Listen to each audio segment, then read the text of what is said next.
Hello and welcome to the next section of patient assessment. I believe this is the fourth section entitled Primary Survey. As always, this is Keith Whitmire with Wayne County EMS.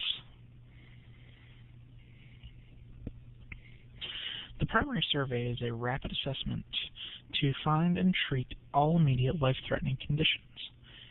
During this phase of the patient assessment, you will look for and treat life-threatening conditions as you discover them,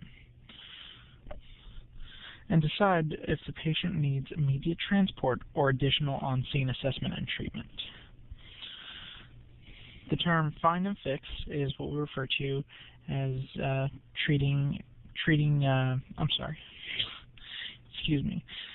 The term for treating life-threatening conditions as you discover them is termed find and fix, or treat as you go. You may often hear people refer to as some situations as a load and go, which means that they recognize that this is an extremely critical patient and the best thing for them is to be at an emergency facility. The secondary survey is physical examination performed to discover medical conditions and/or injuries that were not identified in the primary survey. During this phase of the patient assessment, you'll also be able to obtain vital signs, recess changes in the patient's condition, and determine the patient's chief complaint, history of present illness, and significant past medical history.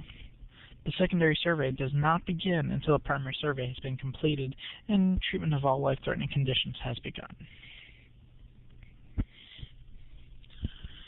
The primary survey is a rapid assessment of the patient to find and care for immediate life-threatening conditions. You must perform a primary survey on every patient.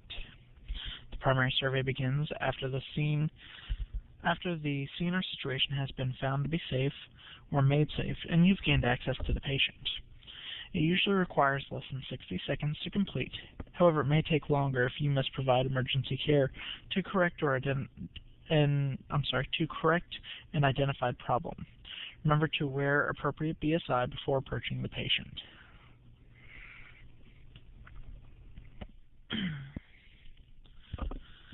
The primary survey has several parts. The general impression, and then we have our ABCDE survey, which A stands for airway level responsiveness and cervical spine protection. B stands for breathing, which gauges ventilations.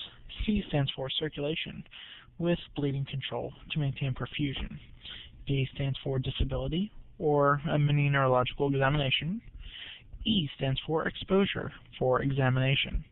And then you identification of priority patients.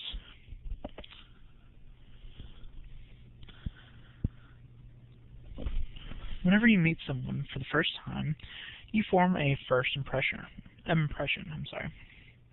sometimes without realizing it. You do the same thing with every patient. A general impression, also called a first impression, is an across-the-room assessment.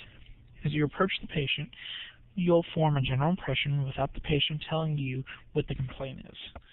You can complete your general impression in 60 seconds or less.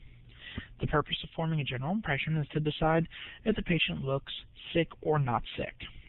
If the patient looks sick, you must act quickly.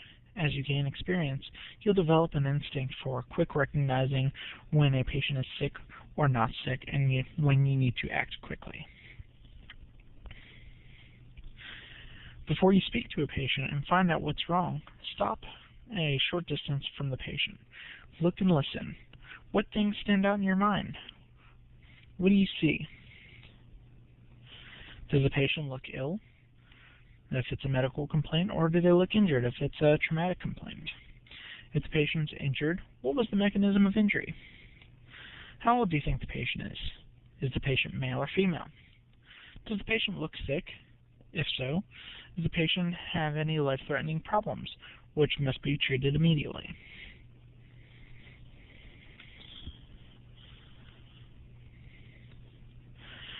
You'll base your general impression of the patient on 3 main areas. 1. Appearance, 2. Breathing, and 3. Circulation, otherwise known as the ABCs.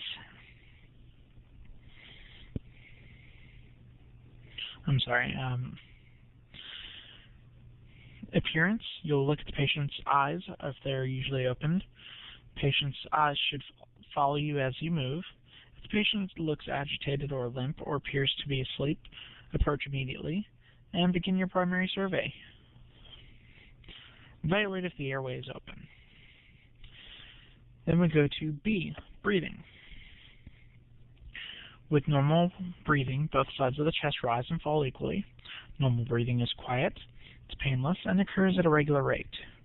Approach the patient immediately and begin your primary survey if the patient looks as if they are struggling to breathe, they have noisy respirations, they're breathing faster or more slowly than normal, or that it looks as if the chest is not moving normally.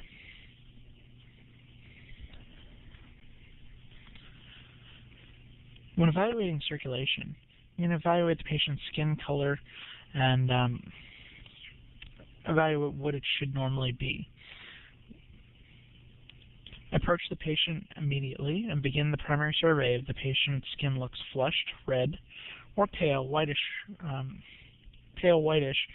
gray, or blue, which is cyanotic. And this concludes the beginning for primary survey.